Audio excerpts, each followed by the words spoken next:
আজকে আমরা পড়াশোনা করব মেকানিক্যাল ডিজাইন অফ ওভারহেড লাইনের অন্যতম একটা অংশ, সেটা হচ্ছে স্যাগ নিয়ে। তো স্যাগ হচ্ছে এমন একটা টপিকস যেটা আহ, তোমার চাকরির পরীক্ষার জন্য খুবই গুরুত্বপূর্ণ। কেন? কারণ বুয়েট প্যাটার্ন বলো আর বাহিরে নিজস্ব প্রতিষ্ঠানগুলো যে পরীক্ষাগুলো নেয় সেগুলা বলো, সব ধরনের পরীক্ষাতেই সাধারণত এই স্যাগ অংশ থেকে প্রশ্ন প্রায় থাকে। ঠিক আছে? তো সেক্ষেত্রে বলতে পারি যে এই অংশটা অর্থাৎ স্যাগ, এই টপিকসটা খুবই গুরুত্বপূর্ণ। এটা অবশ্যই মনোযোগ সহকারে ভালো করে পড়ার চেষ্টা করবা। আচ্ছা দেখো, যে স্যাগ কি জিনিস।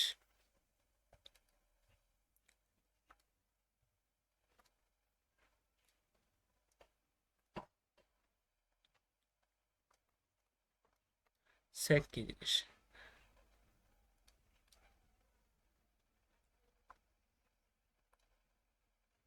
যদি আমরা বাস্তবে চিন্তা করি, তাহলে ধরো এটা হচ্ছে একটা পোল।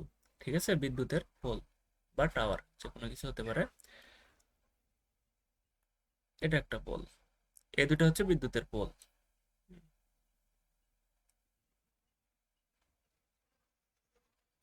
আচ্ছা, দুইটা হচ্ছে বিদ্যুতের পোল। এখন ধরো এই দুইটা পোলের এই বিন্দু, এই বিন্দু এবং এই বিন্দুতে আমি হচ্ছে তার টানবো, মানে কন্ডাক্টর লাগাবো। ঠিক আছে না? পরিবাহী লাগাবো, তার টানবো, মানে এখানে এটা এখানে তার সংযোগ করে টানবো। এখন এই তার যদি টানতাম তাহলে স্বাভাবিক অবস্থায় মনে হতে পারে যে তার যদি টানি এখান থেকে এখান পর্যন্ত, তাহলে এরকম হবে, তাই না? কিন্তু বাস্তবে যদি চিন্তা করো, রাস্তার ধারে বা বিভিন্ন জায়গায় যে ওভারহেড লাইনে যে তারগুলো টানা থাকে, এইগুলা কিন্তু এরকম একদম স্ট্রং সোজা থাকে না, কিছুটা ঢিল করে রাখা হয়, কিছুটা ঝুলে রাখা হয়। ঠিক আছে? অর্থাৎ এই এখান থেকে এখানে যখন তার টানা হয়, এটা কিছুটা ঝুলে রাখানো হয়, এইভাবে এইভাবে টানানো হয়। মানে এরকম একদম স্ট্রং করে টান টান করে কিন্তু এটা টানা হয় না, এরকম কিছুটা ঝুল রেখে কন্ডাক্টর টানা হয়। তাহলে স্যাগ কি জিনিস? এই যে আমরা যদি একদম টান টান করে তার টানতাম, তাহলে এই দুইটা বিন্দুর মধ্যবর্তী এরকম হতো। তো এটাকে বলা হচ্ছে এই দুইটা বিন্দুর মধ্যবর্তী একটা কাল্পনিক রেখা থেকে আমরা যে কন্ডাক্টর টানাচ্ছি, এখানে টানানো হচ্ছে, এই কন্ডাক্টরের এই কাল্পনিক রেখা থেকে সর্বোচ্চ ঝুলে পড়া বিন্দু পর্যন্ত যে দূরত্ব, এই দূরত্বটাকে বলা হচ্ছে স্যাগ। এই দূরত্বটাকে বলা হচ্ছে স্যাগ। ঠিক আছে? তো স্যাগ কি জিনিস আশা করি বুঝতে পারছো। অর্থাৎ স্যাগের যদি সংজ্ঞাটা লিখি, তাহলে সংজ্ঞাটা আসবে এরকম।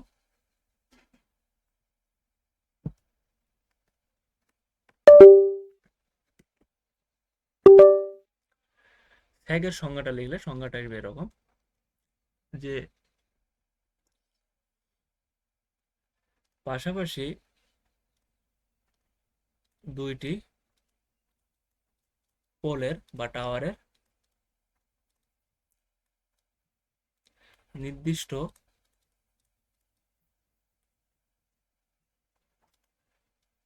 বিন্দু দ্বয়ের মধ্যবর্তী কাল্পনিক রেখা হতে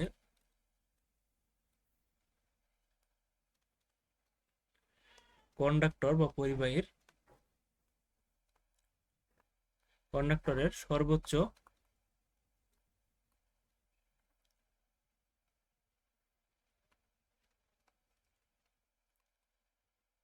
ঝুলে পড়া বিন্দুর দূরত্বকে স্যাগ বলে। ঠিক আছে? আমরা যদি সেকের সংজ্ঞা বলি তাহলে এরকম ভাবে আমরা লিখতে পারি। দেখো, এটাই বলছি যে দুইটি পোল, পাশাপাশি দুইটি পোলের এই যে নির্দিষ্ট দুইটা বিন্দু, এই দুইটা বিন্দুর মধ্যবর্তী এই কাল্পনিক রেখা থেকে পরিবাহীর সর্বোচ্চ ঝুলে পড়া বিন্দুটাই, দূরত্বটাই হচ্ছে স্যাগ। তাহলে পরিবাহী কিন্তু এই কাল্পনিক রেখা থেকে এখানেও একটা দূরত্ব আছে, এখানেও দূরত্ব আছে, এখানেও দূরত্ব আছে, কিন্তু আমরা কোন দূরত্বটাকে স্যাগ বলবো? সর্বোচ্চ যে দূরত্বটা, এখান থেকে সর্বোচ্চ ঝুলে পড়া বিন্দু আমি ধরলাম এটা। তাহলে এই দূরত্বটাকেই বলা হচ্ছে স্যাগ। ঠিক আছে? এই কথাটা এখানে বলা আছে। এখন ওভারহেড লাইনে সেক কেন রাখা হয়? ঠিক আছে? ওভারহেড লাইনে স্যাগের প্রয়োজনীয়তা কি?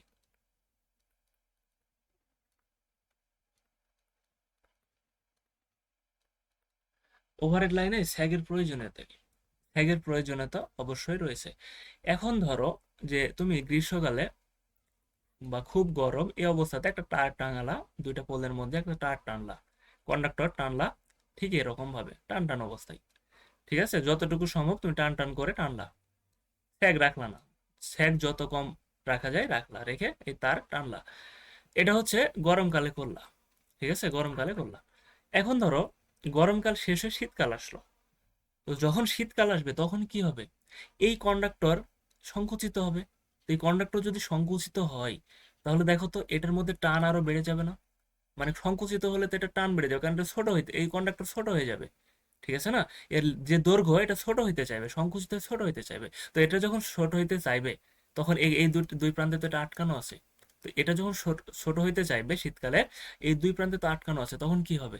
তখন এটা টান বৃদ্ধি পাবে এত পরিমাণ যেটা ছিঁড়ে যাবে, ঠিক আছে না? তাহলে দেখো এটা ছিঁড়ে যাবে, কিন্তু তুমি যদি এই তারটাকে এরকম ভাবে টানতা, জাস্ট একটু ঢিল রেখে যদি টানতা, ধরো এরকম ভাবে একটু ঢিল রেখে এই তারকে টানলা, তাহলে যখন গরমকাল শেষ হয়ে শীতকাল আসবে তখন এটার সংকুচিত হয়ে কি হবে, এটা সংকুচিত হয়ে এটার দৈর্ঘ্য একটু ছোট হয়ে হয়ে যাবে। তো দৈর্ঘ্য যদি ছোট হয়ে যায় তাহলে এটা কি হবে, ধরো এরকম ঢিল অবস্থায় ছিল, সর্বোচ্চ হলে একটু হালকা দৈর্ঘ্য কমে যাবে, এরকম হবে।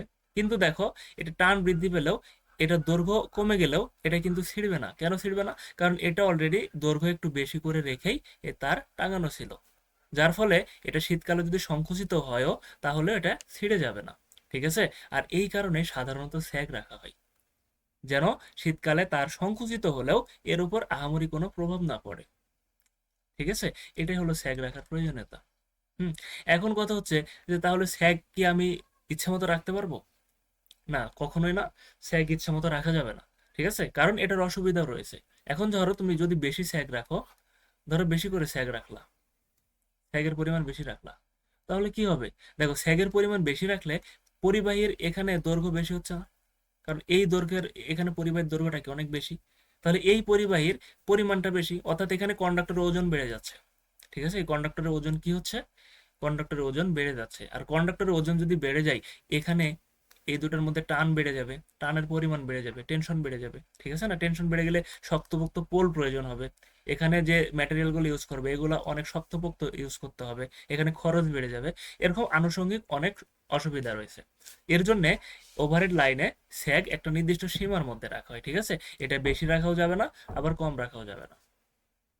এটাই হলো ওভারহেড লাইনে স্যাগ রাখার প্রয়োজনীয়তা। এরপরে দেখো কি বলা আছে এখানে।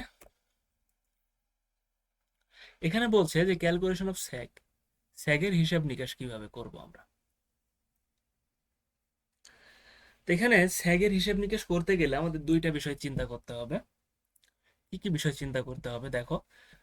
ধরো একদম সমতল ভূমিতে তুমি ওভারহেড লাইনে ইউজ করলা, তাহলে সমতল ভূমিতে যখন ইউজ করবে দেখো দুইটা পোল কিন্তু স- সমতল অবস্থায় থাকবে, দুইটা পোলের শীর্ষবিন্দু সমতল অবস্থায় থাকবে, ঠিক আছে না? তো এখানে যদি তুমি চিন্তা করো যে কন্ডাক্টর টানাবা, তাহলে এরকম ভাবে টানাইতে পারো। তো যদি এই সমতল ভূমি না হয়ে অসমতল ভূমি হয়, ধরো পাহাড়ি এলাকা বা নদী এলাকা এরকম যদি হয়, তাহলে ধরো এই পোলের থেকে এই পোলটা একটু উঁচু হয়ে গেল, কোনো কারণে উঁচু হয়েছে, ঠিক আছে। তাহলে এটার ক্ষেত্রে যদি চিন্তা করো দেখো তো এটার সেটটা কিরকম হতে পারে, স্বাভাবিক যদি বাস্তব চিন্তা করো তাহলে মোটামুটি এরকম হওয়ার কথা, ঠিক আছে। তাহলে দেখো তো এটার স্যাগের হিসাব নিকাশ আর এটার স্যাগের হিসাব নিকাশ কি সেম হবে? কখনোই সেম হবে না।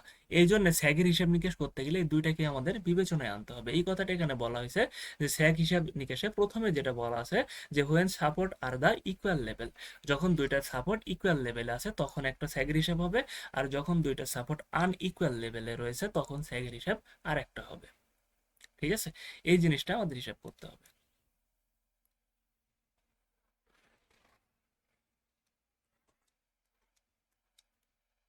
তাহলে প্রথমে আমরা যেটা হিসাব করব সেটা হচ্ছে যে when support are the equal level, যখন দুইটা সাপোর্ট ইকুয়াল লেভেল বা সমতল ভূমিতে রয়েছে। তাহলে এই ক্ষেত্রে যদি চিন্তা করি,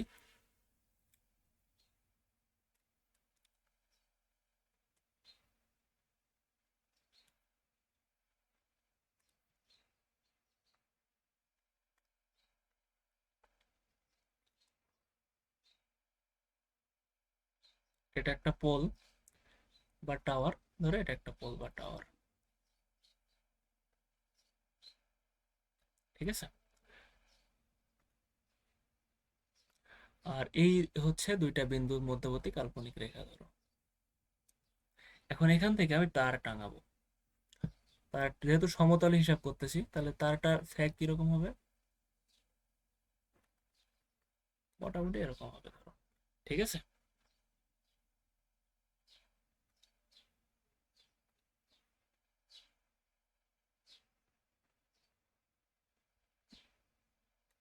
মোটামুটি ধরো এরকম স্যাগ হবে। তো এটা মনে রাখবা যে যদি সমতল বা ইকুয়াল লেভেলের ক্ষেত্রে আমরা যদি স্যাগ চিন্তা করি, তাহলে দুইটা পোলের মধ্যবর্তী যে দূরত্ব, ঠিক তার মাঝ বরাবর এটা সর্বোচ্চ ঝুলন বিন্দু হবে, অর্থাৎ এই বিন্দুটা সর্বোচ্চ ঝুলে পড়বে, ঠিক আছে, ঠিক মাঝ বরাবর এটা সর্বোচ্চ ঝুলে পড়বে। তার মানে স্যাগটা হবে ঠিক মাঝ বরাবর। তাহলে এটা যদি ইকুয়াল লেভেলে হয়, তাহলে স্যাগ হবে কোথায়? ঠিক মাঝ বরাবর, ঠিক আছে, এটাই হয়। তাহলে এই যে এটাকে আমরা বলতে পারি স্যাগ, ঠিক আছে না? এটাকেই বলতে পারি স্যাগ, ঠিক মাঝ বরাবর, ঠিক আছে। এখন দেখো, এটা যদি আমরা ক্যালকুলেশন করতে যাই, স্যাগের হিসাবটা যদি করতে যাই, তাহলে আমরা প্রথমে আসি যে এই যে দুইটা পোল এর মধ্যবর্তী যে দূরত্ব, ডিস্টেন্স, এই দুইটা পোলের মধ্যবর্তী যে ডিস্টেন্স, এটাকে যদি আমি এল দ্বারা প্রকাশ করি, ভালোই ঝামেলা করতেছে।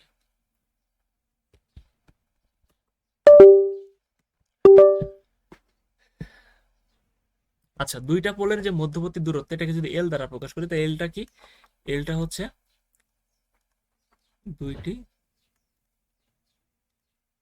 পোলের মধ্যবর্তী দূরত্ব বা স্প্যান, ঠিক আছে, অর্থাৎ এই স্প্যানটাকে বোঝাচ্ছে।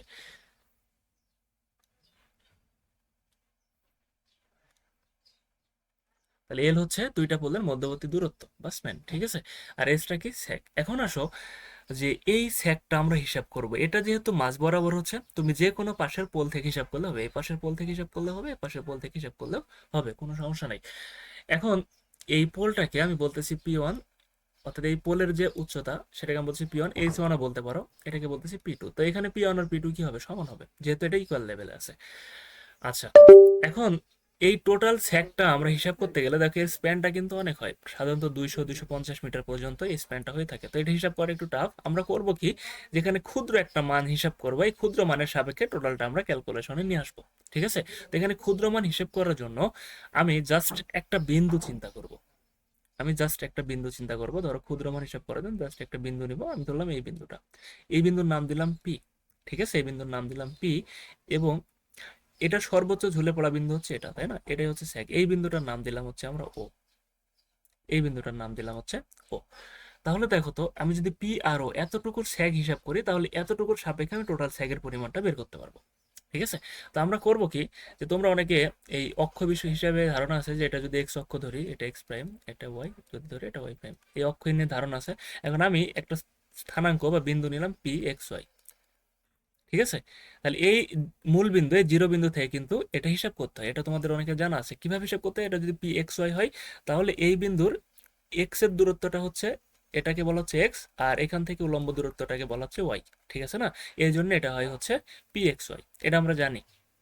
তো যদি তাই হয়, তাহলে এটাকে যদি আমি মূল বিন্দু চিন্তা করি, এই পি কে যদি আমি বলি এক্স ওয়াই স্থানাঙ্ক, এটা স্থানাঙ্ক এক্স ওয়াই যদি বলি, তাহলে দেখো তো এখান থেকে যদি আমি চিন্তা করি, তাহলে এতটুকুকে কি বলা হচ্ছে? এই পি বিন্দুর এই আনুভূমিক দূরত্বটাকে এক্স বলা হচ্ছে, আর এই উলম্ব দূরত্বটাকে কি বলা হচ্ছে? ওয়াই বলা হচ্ছে, ঠিক আছে না? তাহলে আনুভূমিক দূরত্বটাকে এক্স বলা হচ্ছে, উলম্ব দূরত্বটাকে ওয়াই বলা হচ্ছে। এখন যদি আমি বলি যে এই বিন্দুর নাম ধরো এ, এটার নাম বি, এটার নাম ধরো এটার নাম দিলাম হচ্ছে আমি ধরো সি, ঠিক আছে, সি। তাহলে আমি যদি বলি যে, আচ্ছা সি দেওয়ার দরকার নেই, এটা লাগে না। এখন ধরো এই যে এখান থেকে ওপি যে দূরত্ব, এই কর্নারটা দেখে একটু বাঁকা হয়ে আছে, আর ও এক্স এর যে দূরত্ব, এটা কিন্তু সমান হবে না। তো সমান না হলেও এটা আহামরি কম বেশি হবে না, খুব সামান্য পরিমাণ কম বেশি হবে, কারণ এটা আমরা অনেক ক্ষুদ্র মান হিসাব করতেছি, ঠিক আছে। যেহেতু মানটা অনেক ক্ষুদ্র, এখানে এই দূরত্ব যা হবে, এই ওপির দূরত্ব তার থেকে একটু বেশি হবে। তো এটা যদি নেগলেক্ট করে আমরা এটাকে সমান ধরে নিই, যে ধরি যে ওপি প্রায় সমান হচ্ছে কার? এক্স এর সমান, ঠিক আছে। তার মানে ওই ওপিটা হচ্ছে এক্স এর সমান ধরে নিলাম, একটু কম বেশি হবে, আমি আবারও বলতেছি, কিন্তু এটাকে আমরা প্রায় সমান ধরে নেব, কারণ একটু কম বেশি হবে। তো এটাকে যদি সমান ধরি তাহলে দেখো তো ওপিটা হচ্ছে এক্স এর সমান। ঠিক আছে, এটা পর্যন্ত রাখলাম। এখন আসি তোমাদের একটা বিষয় একটু ধারণা দেই, সেটা হচ্ছে একটু,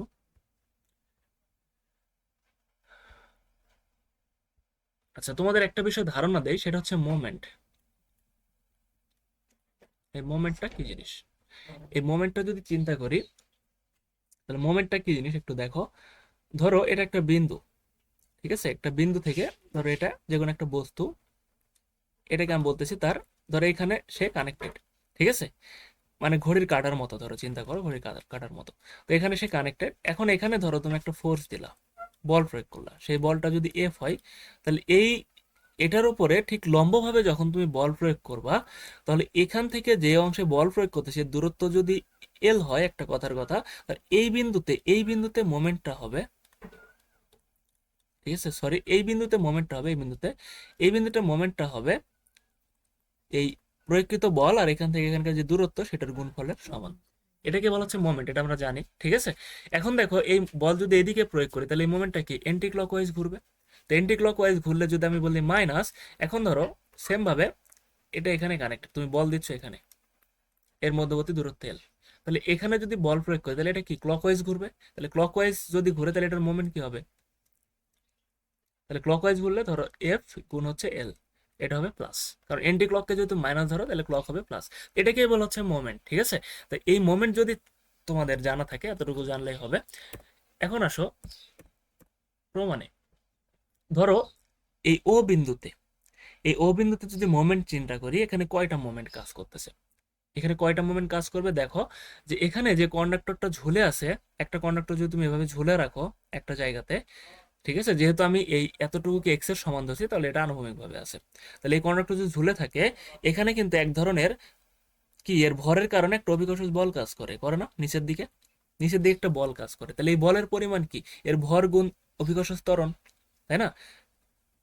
নাকি এর ভর গুণ অভিকর্ষ ত্বরণ, তাহলে এই এতটুকু কন্ডাক্টরের ভর কত, এটা জানা লাগবে। তাহলে এতটুকু কন্ডাক্টরের ভর কত দেখো, আমি ধরে নিলাম যে ডব্লিউ হচ্ছে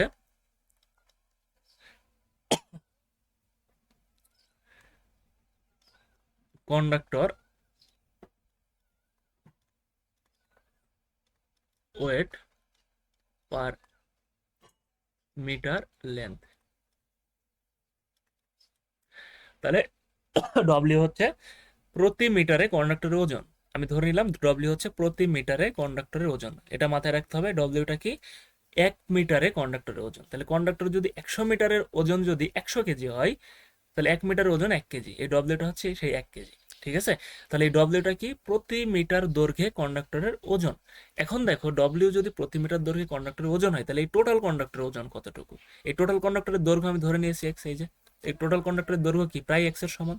তাহলে টোটাল কন্ডাক্টরের ওজন দৈর্ঘ্য যদি এক্স হয়, আর প্রতি মিটারে ওজন যদি ডব্লিউ হয়, তাহলে টোটালের ওজন কত হবে? ডব্লিউ এক্স হবে, ঠিক আছে। টোটালের ওজন কত হবে? ডব্লিউ এক্স হবে। তাহলে টোটালের ওজন হবে হচ্ছে, এই টোটালের ওজন হবে হচ্ছে ডব্লিউ এক্স। ধরো এটা হচ্ছে সেই কন্ডাক্টর, টোটাল ওজন হবে ডব্লিউ এক্স। তাহলে এই টোটালের ওজন যদি ডব্লিউ এক্স হয়, বা ভর যদি ডব্লিউ এক্স হয়, তাহলে এই ভর যদি ডব্লিউ এক্স হয়, তাহলে এখানে অভিকর্ষ বল কত কাজ করবে? নিচের দিকে কাজ করবে, ডব্লিউ এক্স গুণ হচ্ছে জি, ঠিক আছে।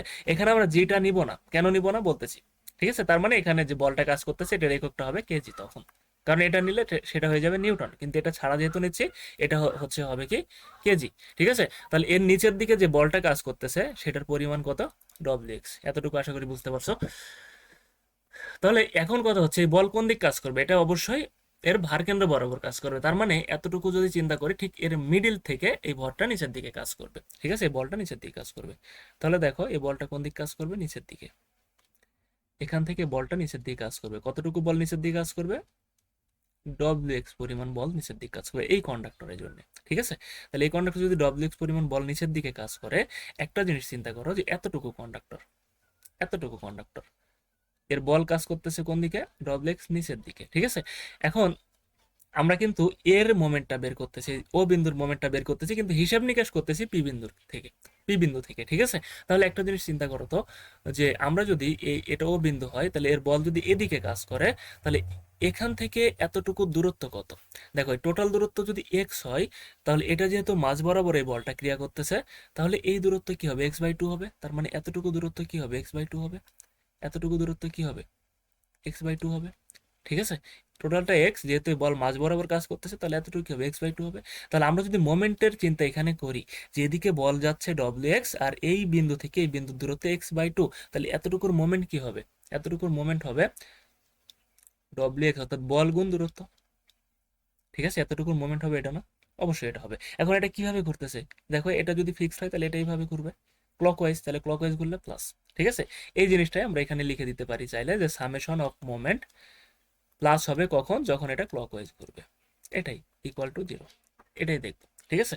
তার মানে এই বিন্দুতে সবগুলো মোমেন্টের যোগফল হচ্ছে 0 হবে। এখন আসি যে এখানে এই বলের কারণে, ঠিক আছে, ভরজনিত বলের কারণে একটা মোমেন্ট কাজ করলো, সেটা হচ্ছে এটা। এখন এখানে আরেকটা মোমেন্ট কাজ করবে, কেন? কারণ এখানে দেখো একটা টান বল কাজ করতেছে।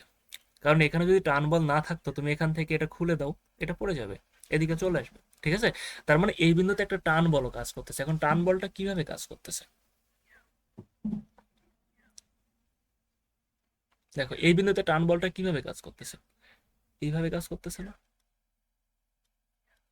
এটা টান বলটা এভাবে কাজ করতেছে না? এই বিন্দুতে অবশ্যই ভাবে কাজ করছে, কারণ এটা যদি খুলে দাও, দেখো এইদিকে একটা টান বল কাজ করতেছে, ঠিক আছে না? তাহলে এদিকে যদি কাজ করে, একটা জিনিস চিন্তা করো, আমি যেহেতু পি বিন্দুর জন্য হিসাব করতেছি, তাহলে পি বিন্দুতেও টান বলটা যদি চিন্তা করি, তাহলে এই বরাবরই কাজ করতেছে পি, ঠিক আছে?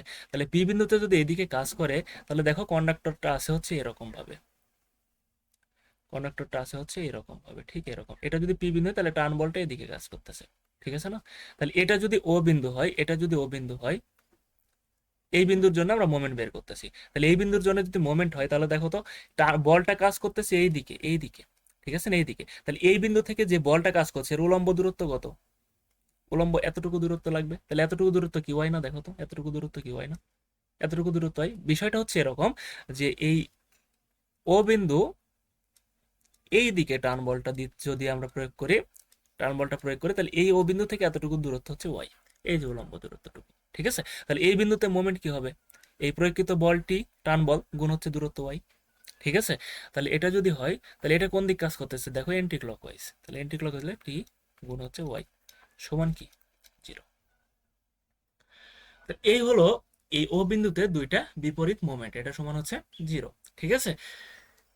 এতটুকু বুঝতে পারলেই হবে। এখন আসি, যে এটাকে যদি উভয় দিকে আমরা নিয়ে যাই, তাহলে এটা লিখতে পারি না, যে টি ওয়াই সমান হচ্ছে ডব্লিউ এক্স গুণ হচ্ছে x/2, ঠিক আছে? তাহলে দেখো তো, এখানে ডব্লিউ এক্সটা যে বল, এই বলের একক কি আমরা নিয়েছি? কেজি, কারণ আমরা জি কে এখানে নিচ্ছি না।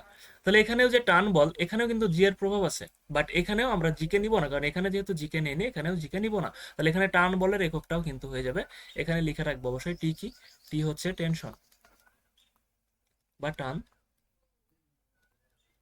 টান বল, ঠিক আছে? টেনশন অফ কন্ডাক্টর বা টান বল। তাহলে এটার এককটা কি হবে? এটার এককটা হবে কেজি, ঠিক আছে? কারণ এখানেও জি নেই, তাহলে এখানে জি নিলে তো হবে না, এটার একক যেহেতু কেজি, এটার একক হবে কেজি। আর এখানে যদি জি নিতা, এটার একক হতো নিউটন, তখন টান বলের একক নিউটনে নিয়ে আসা লাগতো।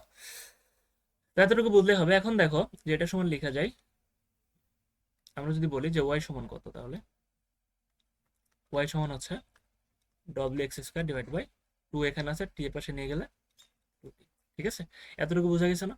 আচ্ছা, তাহলে এতটুকু যদি বোঝা যায়, তাহলে ওয়াইটা কি দেখো তো, এই বিন্দুর জন্য, এতটুকুর জন্য যদি স্যাগ নির্ণয় করতেছি, তাহলে এই বিন্দু থেকে তার সর্বোচ্চ ঝুলে পড়া বিন্দু ওয়াই, ঠিক আছে না? তাহলে আমি যদি টোটালের জন্য স্যাগ চিন্তা করি, তাহলে টোটালের জন্য তার সর্বোচ্চ ঝুলে পড়া বিন্দু কি? এই যে এস।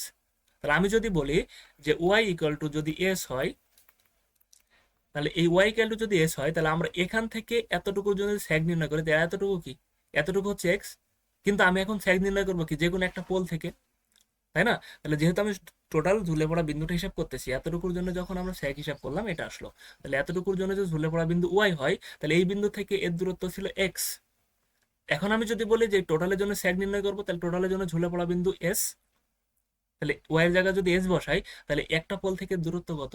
একটা পোল থেকে দূরত্ব দেখো, যদি টোটালটা এল হয়, তাহলে একটা পোল থেকে ঠিক মাঝ বরাবর যেহেতু স্যাগ হবে, একটা পোল থেকে এদের দূরত্ব হবে L/2, এটা হবে L/2। ঠিক আছে, তাহলে আমি বলতে পারি যে x সমান যদি L/2 হয়, y সমান যদি s বসাই, x সমান যদি L/2 বসাই, তাহলে কি আসে? s সমান x এর জায়গায় L/2 square divide by 2t। তাহলে এখান থেকে s সমান আসে হচ্ছে WL square divide by 8t। এটাই হলো স্যাগের হিসাব। ঠিক আছে, কার জন্য? এই যে যখন সাপোর্ট দুইটাই ইকুয়াল লেভেলে থাকবে তখন আমরা স্যাগের এই হিসাবটা পাই। এটাই তোমাদের মাথায় রাখতে হবে। বুঝা গেছে? এটা হলো ফর্মুলা প্লাস প্রমাণ। তো প্রমাণটা খুবই সিম্পল, কিন্তু এখানে বোঝাটাই হচ্ছে মূল বিষয়। ঠিক আছে,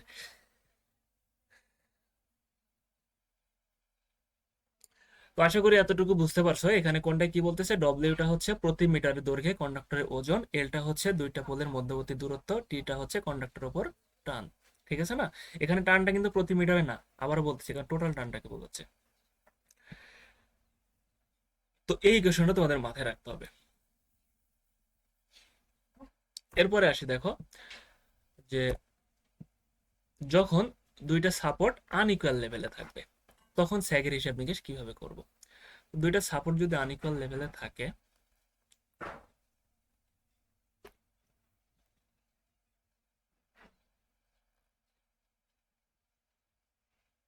ধরো এটা একটা সাপোর্ট, আর একটা সাপোর্ট এরকম অবস্থাতে আছে। ঠিক আছে, ধরো এটা পাহাড়ি এলাকা হতেই পারে, পাহাড়ি এলাকা, এটা ভূমি। ঠিক আছে, এরকম অবস্থায় আছে। তাহলে এখানে যদি স্যাক চিন্তা করি, তাহলে স্যাকটা কিরকম হবে? এরকম হবে না? কিছুটা কিছুটা এরকম হবে আর কি। ঠিক আছে না? এই দুটা যদি আমরা কন্ডাক্টর লাগাই এরকম হবে আর কি।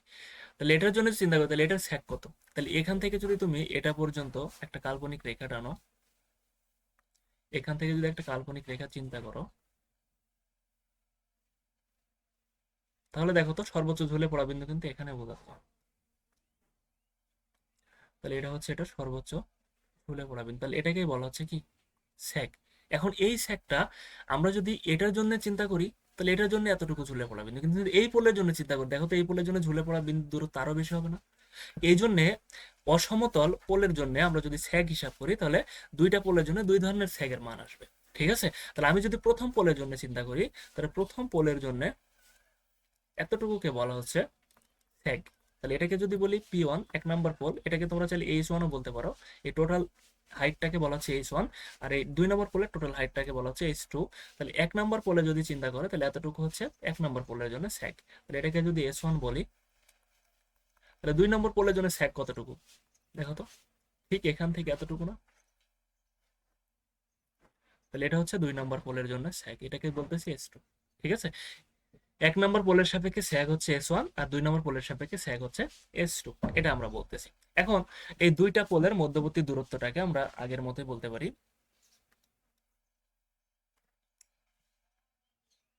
যে দুইটা পোলের মধ্যবর্তী দূরত্বটাকে আগের মতোই বলতে পারি। আমি ধরে নিলাম এটা হচ্ছে এল। ঠিক আছে, এল। তাহলে এলটা কি? দুইটা পোলের মধ্যবর্তী দূরত্ব। এখন দেখো যে এই প্রথম পোল থেকে যে বিন্দুতে স্যাগ হয়েছে এই বিন্দু দূরত্ব তাহলে কত? এই বিন্দুর ডিস্টেন্স কত? এটা তো জানা নাই। আগের মতো তো না যে মাঝ বরাবর স্যাগ হয়েছে যে আমরা L/2 ধরবো, কিন্তু এটা তো জানা নাই। তো এটা জানার জন্য আমি ধরে নিলাম যে এটার পরিমাণটা হচ্ছে x1, অর্থাৎ এক নম্বর পোল থেকে যেখানে স্যাগ হয়েছে দূরত্ব x1, আর দুই নম্বর পোল থেকে যেখানে স্যাগ হয়েছে সেটার দূরত্বটাকে ধরে নিলাম x2। ঠিক আছে, x2। তাহলে দেখো তো, আমরা যদি স্যাগের প্রমাণটা করতে চাই, তাহলে আগে সমতলে স্যাগের প্রমাণ যখন আমরা করলাম, তখন দেখলাম স্যাগের মূল যে প্রমাণ সেটা ছিল এরকম, y সমান WX² / 2t। এটা এটা ধরো আর ওটা ধরো, অসমতল ধরো, একই আসবে না? অবশ্যই এটা একই আসবে। ঠিক আছে, এটা কিন্তু একই আসবে। কিন্তু যখন আমরা x এর জায়গায় L/2 বসালাম, কারণ এর দূরত্বটাকে L/2 ধরছিলাম, তখন কিন্তু সমতল বলার জন্য এটা হচ্ছে স্যাগ আসছিল। কিন্তু স্বাভাবিক অবস্থায় স্যাগের কিন্তু এটা হলো মেন ইকুয়েশন, এটা হচ্ছে মূল ইকুয়েশন। ঠিক আছে, তাহলে এই ইকুয়েশন দিয়ে আমরা যদি এই হিসাবটা করতে যাই, তাহলে এই হিসাবটা করতে যাই, তাহলে আমি যদি বলি S1 কত, S1 কত, তাহলে S1 সমান কি বলতে পারি? WX1² / 2t বলতে পারি, কারণ এখান থেকে দূরত্ব x1। ঠিক আছে, তাহলে S1 সমান কিন্তু এটাই লেখা যায়। S2 সমান কি লেখা যায় তাহলে? WX2² / 2t, এটা লেখা যায়। ঠিক আছে, দুই নম্বর পোল থেকে স্যাগের পরিমাণ। তাহলে দেখো এই সূত্র দিয়ে তোমরা হচ্ছে স্যাগ হিসাব করতে পারতেছো, কিন্তু এখানে মূল বিষয়টা জানতে হবে যেটা, সেটা হচ্ছে x1 এর মান কত আর x2 এর মান কত। এই দুটা ভ্যালু যদি জানা যায় আমরা স্যাগ খুব সহজেই হিসাব করতে পারবো। ঠিক আছে, কারণ টানের পরিমাণটা তো তোমার হচ্ছে এটা তারের উপর বিষয় হিসাব মানে নির্ভরশীল, এটার টান কত হবে এটার উপর নির্ভরশীল, আর এই ওয়েট হচ্ছে কন্ডাক্টরের উপর নির্ভরশীল, তাই না? তাহলে আমরা যদি সাধারণত এই x1 আর x2 এর ভ্যালুটা বের করতে পারি, তাহলে x1 আর x2 এর ভ্যালুটা খুব সহজেই বের করতে পারবো। এখন আমাদের মূল উদ্দেশ্যটাই হচ্ছে এই x1 আর x2 এর ভ্যালুটা ক্যালকুলেশন করা। এটা কিভাবে করা যায়? ধর এটা কিভাবে করা যায় দেখো, পরে দিও। এখন দেখো যে এখানে আমি যদি বলি যে এইটার যে স্যাগ আর এটার যে স্যাগ, এই দুইটা স্যাগের ডিফারেন্ট কত আসলে, এই দুইটা স্যাগের ডিফারেন্ট পার্থক্য কত, এই যে পার্থক্যটা, এই পার্থক্যটাকে এই এতটুকু না, এতটুকু না, এই পার্থক্যটাকে এইচ দ্বারা প্রকাশ করা হয়। ঠিক আছে, এইচ দ্বারা প্রকাশ করা হয়, এই পার্থক্যটাকে বলা হয় এইচ। এখন এই এইচ সমান এখানে কি লেখা যায় তাহলে? দেখো তো, এতটুকু যদি S2 হয় আর এতটুকু যদি S1 হয়, এই যে দেখো S1, তাহলে S2 থেকে S1 টুকু বাদ দিলে তো আমরা এইচ পাচ্ছি, পাচ্ছি না? তাহলে এই ধরনের স্যাগের ক্ষেত্রে আমরা এটা লিখতে পারি যে এইচ সমান S2 মাইনাস S1। আবার দেখো যদি এরকম স্যাগ হইতো, ধরো ভূমিটা সমতল যেমন নদী এলাকা যদি হয়, কিন্তু এখানে কোনো কারণে কন্ডাক্টর উঁচু করার প্রয়োজন হয়েছে, এটাও কিন্তু অসমতল স্যাগ। ঠিক আছে, এরকম ক্ষেত্রে যদি চিন্তা করি, তাহলে এটাকে বলা হচ্ছে, এটা হচ্ছে 1 নম্বর পোলের হাইট আর এটা হচ্ছে 2 নম্বর পোলের হাইট, টোটাল হাইট। তাহলে এই এতটুকু কি, এতটুকু বলা হচ্ছে এইচ, তাই না? তাহলে এই ক্ষেত্রে এইচ সমান কি লেখা যায়? এক্ষেত্রে এইচ সমান S2 মাইনাস S1 ও লেখা যায়, আবার দেখে H2 মাইনাস H1 ও লেখা যায়। ঠিক আছে, এটার ক্ষেত্রে আবার S2 মাইনাস S1 লেখা যায়। এগুলো কিন্তু মাথায় রাখতে হবে যে এটার ক্ষেত্রে H2 মাইনাস S1 ও লেখা যায়। তো কখনো যদি দেখো যে এইচ বের করার প্রয়োজন হচ্ছে কিন্তু পোলের হাইট দেওয়া আছে, এরকম কোনো স্যাগের হিসাব এখানে মানে বের করা সম্ভব হচ্ছে না, তাহলে বুঝে নিবা যেটা এই ধরনের হিসাব এখানে H2 মাইনাস H1 দেওয়া এইচ বের করা সম্ভব। ঠিক আছে, তো আমরা এটার ক্ষেত্রে হিসাব করতেছি।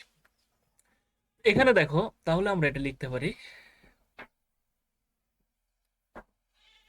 আচ্ছা, তাহলে এখানে এল সমান কি লেখা যায় দেখো তো, এল সমান x1 প্লাস x2 লেখা যায় না মানে লিখতে?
আচ্ছা, তাহলে দেখো এল সমান কিন্তু এটা লেখা যায়, এই x1 প্লাস x2 এটা লেখা যায়, তাই না? আর এই সমান লেখা যায় এটা, এগুলো কিন্তু এক ধরনের ফর্মুলা, যদিও ফর্মুলা আমি সবগুলো একসাথে লিখে দিব। তো আচ্ছা, এখন আসি যে এখান থেকে যদি চিন্তা করি যে এটা হচ্ছে 1 নম্বর ইকুয়েশন আর এটা 2 নম্বর ইকুয়েশন, ধরো তাহলে এটা থেকে যদি একটা বাদ দিই, যে 2 নম্বর ইকুয়েশন থেকে আমি 1 নম্বর ইকুয়েশনটা বাদ দিব, তাহলে কি আসে? S2 মাইনাস S1 সমান হচ্ছে এই WX2 square by 2t minus WX1 square by 2t, এটা লেখা যায়। এখান থেকে আমরা যদি W বাই 2t কমন নিতাম তাহলে কি থাকতো? x2 square minus x1 square, এটা লেখা যায়। এটা সমান আবার কি লেখা যায়? W by 2t x2 plus x1 x2 minus x1, এটা লেখা যায়। ঠিক আছে না? এটা কি লেখা যায়? S2 মাইনাস S1 সমান এত কিছু লেখা যায়। এখন দেখো তো S2 মাইনাস S1 সমান আবার কি লেখা যায়? এই যে এইচ লেখা যায়, তাই না? তার মানে যতটুকু হাইট এক্সট্রা থাকে, তাহলে এটা সমান যদি এইচ লেখা যায়, তাহলে এটা সমান W বাই 2t, আবার এতটুকু সমান কি লেখা যায় দেখো, এল লেখা যায়, লেখা যায় না?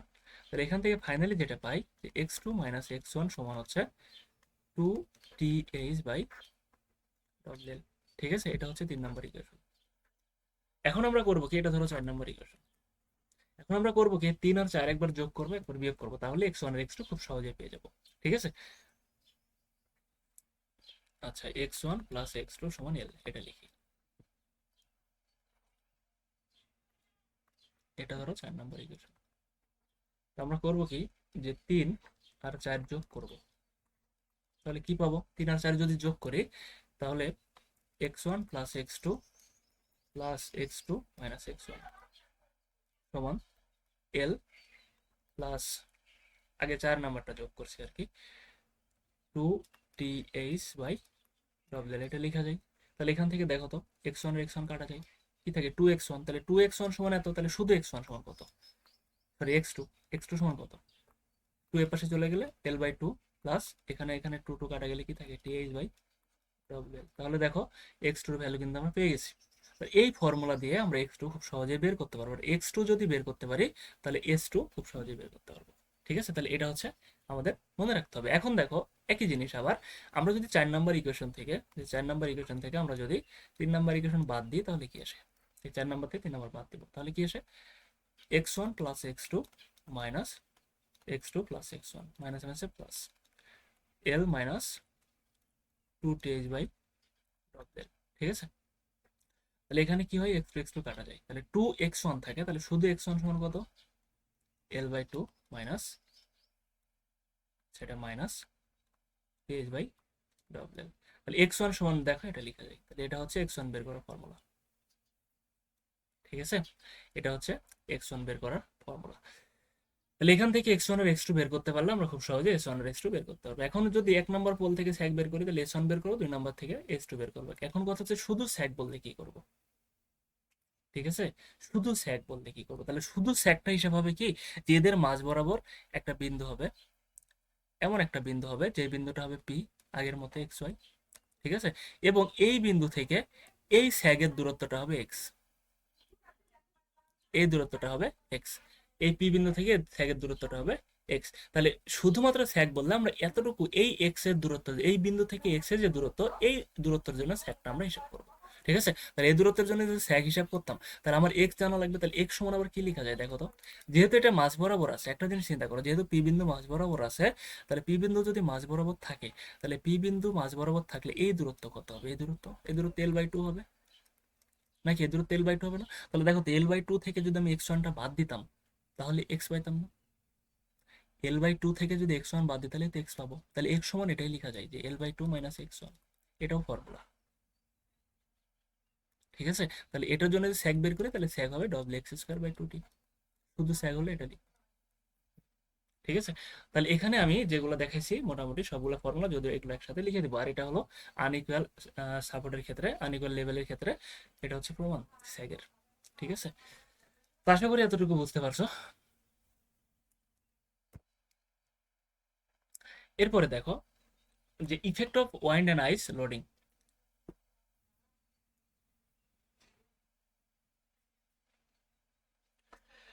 আচ্ছা, এটার হিসাবটা কিভাবে করবো, এটা মূলত বোঝাচ্ছি এরকম, ধরো বাংলাদেশ তো সমস্যা নাই, কিন্তু ধরো শীত প্রধান দেশ, যেগুলো শীত প্রধান দেশ, এই দেশগুলোতে কিন্তু বরফ পড়ে, তাই না, আইস পড়ে আমরা জানি। এখন আমরা যে স্যাকগুলো হিসাব করলাম এতক্ষণ, এই স্যাকগুলো ছিল হচ্ছে নর্মালি কন্ডাক্টরের জন্য। এখন যেগুলো শীত প্রধান দেশ সেগুলোতে তো বরফ পড়বে, ধরো বরফ পড়ে এই কন্ডাক্টরের উপর বরফ পড়লো, তাহলে এই কন্ডাক্টরের উপর যদি বরফ পড়ে, এই কন্ডাক্টরের ওজন বেড়ে যাবে না, এই কন্ডাক্টরের ব্যাস বেড়ে যাবে না? তাহলে এই যে বরফ পড়া কন্ডাক্টর আর স্বাভাবিক যে কন্ডাক্টর, এই দুটো কন্ডাক্টরের ক্ষেত্রে স্যাগের হিসাব নিকেশ কি সেম হবে? কখনোই সেম হবে না। ঠিক আছে, এটার উপর যদি বরফ পড়ে তাহলে স্যাগ, এক ধরনের স্যাগ আসবে, মান আসবে, যদি বরফ ছাড়া হিসাব করে তাহলে আরেক ধরনের স্যাগ আসবে। সেম ভাবে এখানে যদি বাতাসের প্রভাব থাকে তাহলেও আলাদা এক ধরনের এখানে বল কাজ করবে, তাই না, বাতাসের এক ধরনের বল কাজ করবে, তাহলে স্যাগের হিসাবটা আলাদা আসবে। তো যদি এইগুলোর প্রভাব থাকে তাহলে স্যাগের হিসাবটা কিভাবে করবে এটা একটু দেখো। এটাই বলা হয়েছে যে যদি বাতাস এবং বরফের প্রভাব থাকে তাহলে কি হবে।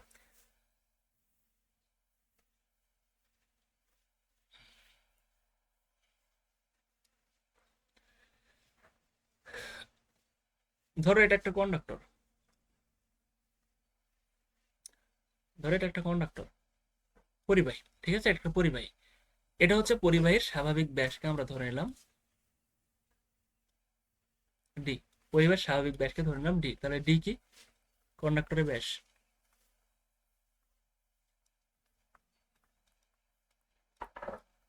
ঠিক আছে, ডি কি কন্ডাক্টরের ব্যাস।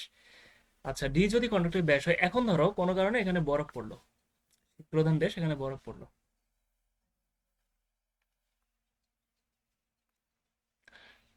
এই কন্ডাক্টরের উপরে এতটুকু পুরু হয়ে বরফ পড়লো, এতটুকু পুরু হয়ে বরফ পড়লো। এখন বরফের পুরুত্বকে আমি ধরে নিলাম হচ্ছে, বরফের যে পুরুত্বটাকে ধরে নিলাম টি, মানে কন্ডাক্টর থেকে বরফের যতটুকু পুরুত্ব সেটাকে ধরে নিলাম টি। ঠিক আছে, টি হচ্ছে বরফের পুরুত্ব বা থিকনেস।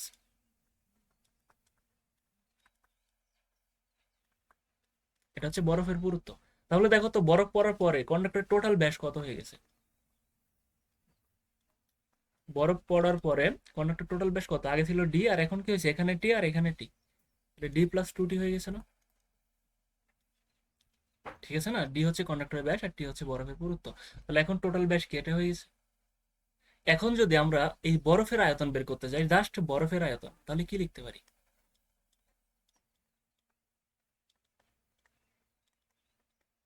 শুধুমাত্র বরফের আয়তন যদি বের করতে যাই তাহলে কি লিখতে পারি। বরফের আয়তন সমান লিখতে পারি, দেখো এটা একটা কি গোলক নাকি, গোলক না, গোলক, গোলক সরি বলতেছি, এটা একটা কি বৃত্ত, বৃত্তাকার না। তাহলে এটার আয়তন কি হবে, আমরা জানি এটার আয়তন হচ্ছে পাই বাই 4, এটার পাই বাই 4 ডি স্কোয়ার গুণ হচ্ছে, তাহলে এটি বরফের ব্যাস কতটুকু, টোটালের ব্যাস হচ্ছে, টোটালের ব্যাস কত, টোটালের ব্যাস হচ্ছে ডি প্লাস 2t এর উপর স্কোয়ার। তাহলে এই যে ক্ষেত্রফলটা আসলো, এতটুকু যে ক্ষেত্রফলটা আসলো, এটা কি টোটালি ক্ষেত্রফল, কিন্তু আমি টোটাল তো নিবো না, আমি নিবো বরফের, তাহলে এখান থেকে কন্ডাক্টরটা বাদ দিতে হবে। ঠিক আছে, তার সাথে গুণ হচ্ছে 100। তাহলে এখন হলো এটা টোটাল, এই টোটাল বরফের আয়তন, এটা কিন্তু বরফের আয়তন। ঠিক আছে, এখন এখানে 100 কখন নেবো আর 1 কখন নেবো, দেখো এটার একক হয়ে যাবে তখন ঘন সেন্টিমিটার, এটার একক হয়ে যাবে, অর্থাৎ এই যে আয়তন বের করবে এটার একক হবে ঘন সেন্টিমিটার। এবং এখানে মাথায় রাখতে হবে তোমাদের, যেখানে ডি এবং টি, অর্থাৎ এই বরফের পুরুত্ব আর হচ্ছে কন্ডাক্টরের ব্যাস, এগুলো সেন্টিমিটারে থাকবে, সেন্টিমিটারে হলে। তাহলে যদি এইগুলা সেন্টিমিটারে থাকে এবং যদি তুমি আয়তন ঘন সেন্টিমিটারে নিতে চাও, তাহলে এটার সাথে জাস্ট 100 গুণ করতে হবে। ঠিক আছে, এগুলো তোমাদের মাথায় রাখতে হবে, এগুলো অনেকে গুলাই ফেলে। এখানে দেখো যদি এটাকে D plus 2t square minus D square গুণ 10⁻⁻⁴, এটা একক হবে ঘনমিটার। ঠিক আছে, তাহলে এটা কখন হবে, এটাও কিন্তু যদি ঘনমিটারে নিতে চাই তাহলে 10⁻⁻⁴ দ্বারা গুণ করবো, কিন্তু এখানেও কিন্তু ডি আর টি এই দুটোর একক কিন্তু সেন্টিমিটারে থাকবে, সিজিএস এককে থাকবে। ঠিক আছে, তাহলে এটাকে যদি এটা সিজিএস এককে আসে, বাট আমি যদি এটা আয়তনের একক ঘনমিটার নিতে চাই, তাহলে এটা হিসাব করার পর জাস্ট 10⁻⁻⁴ দ্বারা গুণ করতে হবে। বাট এখানে যদি D plus 2t square minus D square গুণ 1, এটার একক হবে ঘনমিটার, কিন্তু বিষয়টা হচ্ছে এখানে ডি এবং টি মিটারে থাকবে।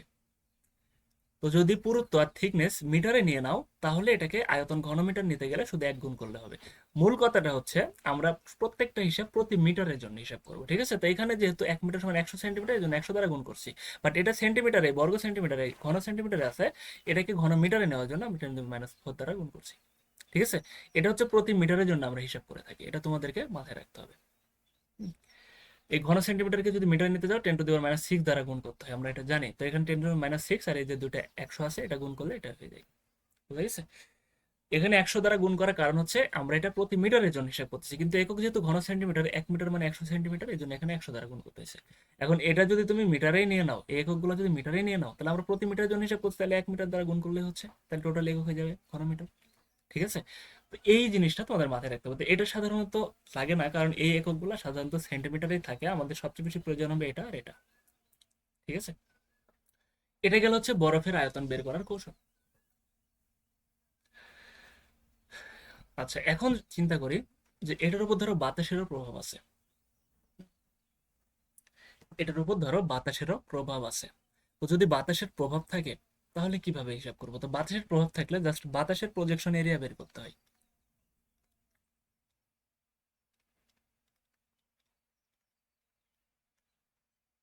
বাতাসের প্রজেকশন এরিয়া বের করতে হয়। তো বাতাসের প্রজেকশন এরিয়া বের করার নিয়মটা হচ্ছে আমরা প্রতি মিটারের জন্য কিন্তু হিসাব করি, বারবার বারবার বলতেছি। তাহলে ধরো এখানে বরফ আছে, কন্ডাক্টরের উপর বরফের প্রভাব আছে, বাতাসের প্রভাব আছে, তাহলে বাতাসের প্রজেকশন এরিয়া কিভাবে বের করবো? বাতাসের প্রজেকশন এরিয়া হবে ডি প্লাস 2t গুণ হচ্ছে 100। ঠিক আছে, এটা কখন, এটার একক কিসে আসবে? এটার একক আসবে বর্গ সেন্টিমিটারে। ঠিক আছে, বাতাসের প্রজেকশন এটার একক আসবে বর্গ সেন্টিমিটারে। তাহলে এটা কি হবে? এটা ডি এবং টি সেন্টিমিটারে। এখানে ডি এবং টি সেন্টিমিটারে থাকলে আমরা 100 দ্বারা গুণ করবো, এটার এককও আসবে বর্গ সেন্টিমিটার। কিন্তু ডি প্লাস 2t, ঠিক আছে, এটাকে যদি আমরা মিটারে করে নিই তাহলে শুধুমাত্র 1 দ্বারা গুণ করলেই এটা বর্গ মিটারে চলে আসবে। এখানে ডি আর টি কিসে থাকবে? তো তোমাদের জন্য যেটা সুবিধা মনে হয়, তোমরা যদি এককগুলো সেন্টিমিটার থাকে তোমরা চাইলে এগুলোকে আগে মিটারে কনভার্ট করে নিতে পারো, নেওয়ার পরে এই ফর্মুলাগুলো দিয়ে ঘন বর্গ মিটার বের করতে পারো। কারণ 1 মিটারের জন্য আমরা হিসাব করতেছি, তাহলে ডি আর টি আমরা আগেই মিটার করে নিছি, তাহলে এটার সাথে হচ্ছে এই 1 যদি গুণ করে দিই দৈর্ঘ্য, তাহলে এটা আসবে বর্গ মিটারে।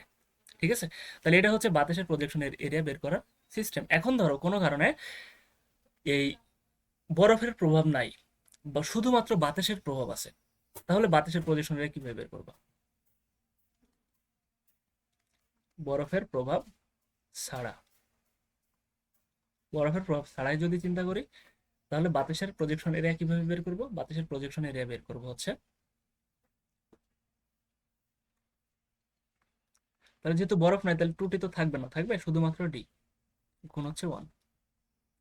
তাহলে এখানে ডি এর মানটা কিসে আছে? মনে রাখবে এখানে 1 দ্বারা যখনই গুণ করতেছি তার মানে এটা হচ্ছে মিটারে আছে, তাহলে ডি এর মান এম কে একক মিটারে। ঠিক আছে, আর যদি এটা সেন্টিমিটারে থাকে তাহলে এখানে 100 দ্বারা গুণ করতে হবে, তাহলে সেন্টিমিটার বর্গ সেন্টিমিটার আসবে। তো এই হচ্ছে বাতাসের প্রজেকশন এরিয়া আর হচ্ছে বরফের আয়তন বের করার সিস্টেম। তো এই জিনিসটা আমি তোমাদের সূত্রের মধ্যে লিখে দিব না, এটাই তোমরা সুন্দর, কারণ এখানে আমি সুন্দর করে বুঝাই লিখে দিয়েছি, এটাই হচ্ছে সূত্রের সাথে লিখে রাখবা। ঠিক আছে, আর অন্যান্য সূত্রগুলো আমি আবার একসাথে লিখে দেবো, এটা হচ্ছে সূত্রের সাথে সুন্দর করে লিখে রাখবো। ওকে, আচ্ছা। আর আরেকটা কথা, এটা কিন্তু আমরা ক্ষেত্রফল বের করছি, কন্ডাক্টরের ক্ষেত্রফল এতটুকু হচ্ছে কন্ডাক্টরের ক্ষেত্রফল, তার সাথে আমরা এটা যদি লেন্থটা গুণ করে দিই তাহলে টোটালটা মিলে বলা হচ্ছে আয়তন। ঠিক আছে, কারণ কন্ডাক্টরটা কি বৃত্তাকার,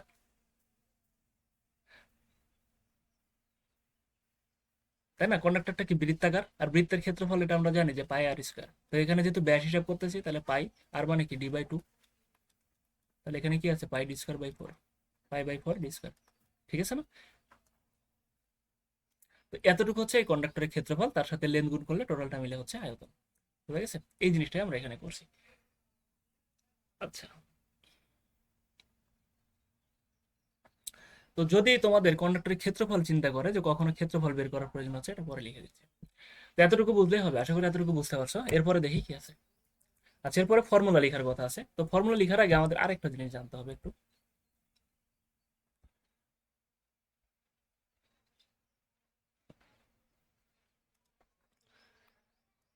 এখন ধরো যে বাতাস এবং বরফের প্রভাব আছে কন্ডাক্টরের উপরে, তাহলে বাতাস আর বরফের প্রভাব যখন কন্ডাক্টরের উপর থাকবে তাহলে কন্ডাক্টরের ওয়েটের কি হবে? চেঞ্জ হবে না, পরিবর্তন হবে না? অবশ্যই পরিবর্তন হবে। তাহলে বাতাস আর বরফের প্রভাব যদি কন্ডাক্টরে থাকে তাহলে কন্ডাক্টরের ওয়েটের কি রকম পরিবর্তন হবে এটা একটু দেখি। ধরো কন্ডাক্টরের বাতাস কোন দিকে কন্ডাক্টরের উপর ফোর্স দিবে? অবশ্যই আনুভূমিক বরাবর ফোর্স দিবে বাতাস, ঠিক না? বাতাস তার উপর থেকে যায় না, আনুভূমিক বরাবরই চলে। তার আনুভূমিক বরাবর বাতাস কন্ডাক্টর ফোর্স দিবে, তো এটার যে ফোর্স, এটার যে প্রেসার, এটাকে আমরা বলতেছি ডব্লিউ টু প্রতি মিটারে। এটা অবশ্যই সবগুলো প্রতি মিটারে, ঠিক আছে? প্রতি মিটারে বাতাসের ওজন, মানে কন্ডাক্টরের উপর যে ওজন প্রভাব ফেলতেছে সেটাকে বলা হচ্ছে প্রতি মিটারে বাতাসের ওজন। ঠিক আছে, আর দেখো তো বরফের প্রভাব যদি থাকে তাহলে বরফের ওজনটা কোন দিক কাজ করবে? নিচের দিকে কাজ করবে। বরফের ওজনটা নিচের দিক কাজ করবে, আর কার ওজন নিচের দিক কাজ করবে? কন্ডাক্টরের যে নিজস্ব ওজন, কন্ডাক্টরের যে নিজস্ব ওজন ওটাও নিচের দিক কাজ করবে। তাহলে এটাকে আমরা বলতে পারি কন্ডাক্টর নিজস্ব ওজন আর হচ্ছে বরফের ওজন। ঠিক আছে, তাহলে ডব্লিউ সিটা হচ্ছে প্রতি মিটারে পরিবাহীর বা কন্ডাক্টরের ওজন, আর ডব্লিউ আইটা কি? প্রতি মিটারে বরফের ওজন। ঠিক আছে? তাহলে এই ওজন আর এই ওজন মিলে ভেক্টরিক্যাল যদি যোগ করি, তাহলে যে ওজনটা কাজ করতেছে এই ওজনটাই হচ্ছে পরিবাহীর নিট ওজন। এই ওজনটাকে বলা হচ্ছে ডব্লিউ টি, মানে এই ওজনটাই পরিবাহীর উপর কাজ করতেছে। ঠিক আছে? তাহলে এখানে বলো তো ডব্লিউ টু যদি চিন্তা করি, তাহলে এতটুকু ত্রিভুজ যদি আমরা চিন্তা করি, এটা যদি তার অ্যাঙ্গেল ধরি, তাহলে এতটুকু ত্রিভুজ যদি চিন্তা করি, তাহলে এটা যদি ডব্লিউ ডব্লিউ, এটা তার সমান্তরাল, সমান ও সমান্তরাল, তাহলে এটাকে আমরা বলতে পারি ডব্লিউ ডব্লিউ। ঠিক আছে না? তাহলে এটা যদি চিন্তা করি, তাহলে এটা অতিভুজ, এটা লম্ব, এটা ভূমি, তাহলে অতিভুজ স্কয়ার সমান কি লম্ব স্কয়ার প্লাস ভূমি স্কয়ার, তাহলে ডব্লিউ টি সমান এটা লিখতে পারি W C plus W I তার উপর স্কয়ার প্লাস হচ্ছে ডব্লিউ ডব্লিউ স্কয়ার। তাহলে এই সূত্র দিয়ে আমরা ডব্লিউ টি খুব সহজেই বের করতে পারি। ঠিক আছে? তাহলে এটা কি বের হবে? ডব্লিউ টি বের হবে। ওকে, ডব্লিউ টি বের হবে। আচ্ছা, এই ত্রিভুজটা তোমাদের লাগবে এতটুকু। ঠিক আছে? এখন দেখো এখানে যে স্যাকটা বের করবে, শুধু স্যাক আমি যে দেখালাম, শুধু স্যাক বের করলে ওই স্যাক হচ্ছে এই স্যাককে বোঝাচ্ছে। এই বরাবর ওজনের কারণে যে কাজ করতেছে এই বরাবরের স্যাককে বোঝাচ্ছে। তাহলে এই বরাবর স্যাককে যদি আমরা এস ধরি, তাহলে এই স্যাকটা কি হবে? এই স্যাকটা হবে ভার্টিক্যাল স্যাক। ঠিক আছে? এখন তোমাদেরকে যদি প্রশ্নে কোনো স্যাগের কথা উল্লেখ করে না দেয়, যে ভার্টিক্যাল স্যাগ নাকি এই স্যাগ, ঠিক আছে না, ভার্টিক্যাল স্যাগ নাকি এই স্যাগকে বোঝাচ্ছে, যদি উল্লেখ করে না দেয়, তাহলে তোমরা এই স্যাগটাই বের করবা, শুধুমাত্র এই স্যাগটাই বের করবা। কিন্তু যদি উল্লেখ করে দেয় যে ভার্টিক্যাল স্যাগ বের করো, তাহলে বুঝবা ভার্টিক্যাল স্যাগ মানে এই অংশটাকে বোঝাচ্ছে, এই অংশের জন্য যে স্যাগ হচ্ছে এই অংশটাকে বোঝাচ্ছে। তাহলে এই অংশের স্যাগ সমান কি লিখতে পারি দেখো তো? আমাদের এই স্যাগটা জানা থাকে, স্যাগ বের করতে পারবো না? এটা অতিভুজ, এটা ভূমি, তাহলে আমরা জানি cos থিটা সমান ভূমি বাই অতিভুজ নাকি? তাহলে এস প্রাইম সমান কি লেখা যায়? S cos theta. এই এস প্রাইমটাকেই বলা হচ্ছে ভার্টিক্যাল স্যাগ।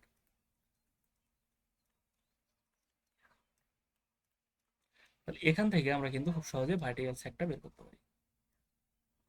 ঠিক আছে? এখান থেকে খুব সহজে আমরা ভার্টিক্যাল স্যাগটা বের করতে পারি। আচ্ছা, এই গেল হচ্ছে আমাদের মোটামুটি ফর্মুলা। এখানে দেখো cos থিটা সমান আবার কি লেখা যায়? ভূমি বাই অতিভুজ। তাহলে ভূমি মানে কি? এটা, এটার ওজন কত এটাও লেখা যায়, W C plus W I. আর অতিভুজ মানে কি? W T. কখনো cos থিটা বের করার প্রয়োজন হলে তুমি এই সূত্রটাও বের করতে পারবে। ঠিক আছে? এই সূত্রগুলো বারবার মুখস্থ রাখার দরকার নেই, কারণ আমাদের এই ত্রিভুজটা যদি বুঝে থাকো আর ত্রিভুজটা যদি মনে থাকে, তাহলে এই সূত্রগুলো তুমি এমনি বের করতে পারবে। ঠিক আছে? এই ছিল হচ্ছে থিওরি। এরপরে আমরা জাস্ট ফর্মুলাগুলো একসাথে লিখে দিব। আমি আবারও বলতেছি, ফর্মুলাগুলো একসাথে লিখে দিব, কিন্তু এই যে এই কন্ডিশনটা, এই বাতাস আর বরফের প্রভাবের যে কন্ডিশন, এই কন্ডিশনটা তোমাদের এখানেই লিখে দিয়েছি আমি। ঠিক আছে? এগুলো সূত্রের সাথে লিখে দিব না, তোমরা সূত্রের সাথে এটা লিখে রাখিও সুন্দর করে। তাহলে জাস্ট ফর্মুলা কি ছিল? সমতল পোলের ক্ষেত্রে, সমতল লেভেলের ক্ষেত্রে প্রথম সূত্রটা ছিল হচ্ছে স্যাক সমান ডব্লিউ এল স্কয়ার বাই 80। ঠিক না? এখানে কোনটা কি আমি লিখে দিয়েছি, আমরা এখানে সূত্রের সাইডে লিখে রাখি। 2 নম্বর আরেকটা সূত্র বের করছিলাম, এটা তোমাদের লিখে দেওয়া হয়নি, সেফটি ফ্যাক্টর। ঠিক আছে? এস এর দ্বারা বোঝাচ্ছে সেফটি ফ্যাক্টর।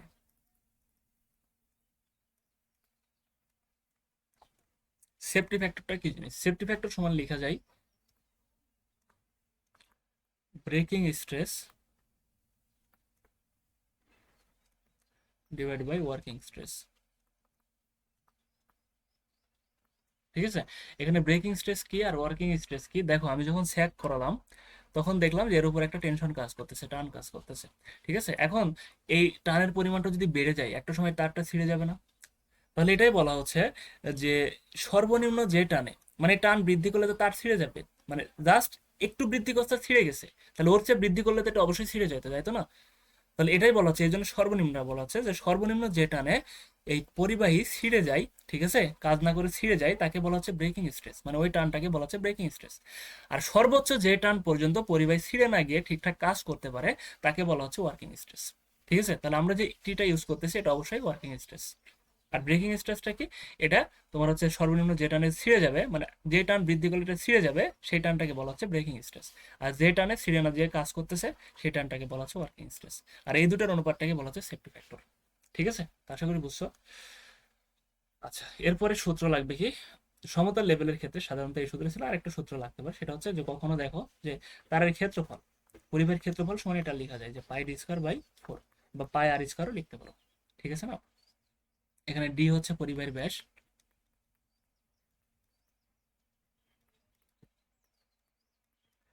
আর এ হচ্ছে পরিবাহীর ক্ষেত্রফল। এটা সমতল আর অসমতল দুটোর ক্ষেত্রে লাগবে। আচ্ছা, এরপরে আসি যে যদি অসমতল হয়, অসমতল লেভেল এর ক্ষেত্রে বা অসমতল পোলের ক্ষেত্রে, অসমতল পোলের ক্ষেত্রে আমরা স্যাগের কি কি সূত্র পেলাম? h1 সমান পাইলাম wx1 square by 2t, h2 সমান পাইছি হচ্ছে x2 স্কয়ার বাই 2t, এরপর s সমান পাইছি wx স্কয়ার বাই 2t। এখন এইগুলো ভ্যালু যদি বের করতে যাই তাহলে আরেকটা সূত্র পাইছিলাম, সেটা হচ্ছে কি x1 সমান লেখা যায় l by 2 minus th by wl, x2 সমান লেখা যায় l by 2 plus th by wl, আর x সমান লেখা যায় l বাই 2 মাইনাস x1। ঠিক আছে, এই সূত্রগুলো আমি দেখালাম থিওরিতে।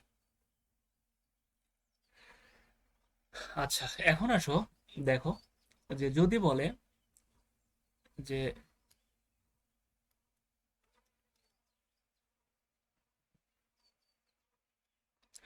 যদি এই সমতল পোলের ক্ষেত্রে বলে যে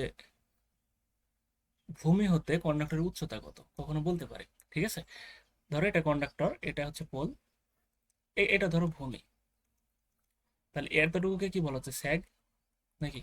স্যাগ না? আর এতটুকু হচ্ছে ভূমি হতে কন্ডাক্টরের উচ্চতা। তো ভূমি হতে কন্ডাক্টরের যে উচ্চতা, এটাকে আর একটা নাম আছে, সেটাকে বলে গ্রাউন্ড ক্লিয়ারেন্স। ভূমি হতে কন্ডাক্টরের যে উচ্চতা, এটাকে বলা হয় কি? Ground clearance. ঠিক আছে, তো যদি বলে ভূমি হতে কন্ডাক্টরের উচ্চতা বা গ্রাউন্ড ক্লিয়ারেন্স যাই বলুক না কেন, তাহলে সমতল পলের ক্ষেত্রে এটা আমরা লিখতে পারি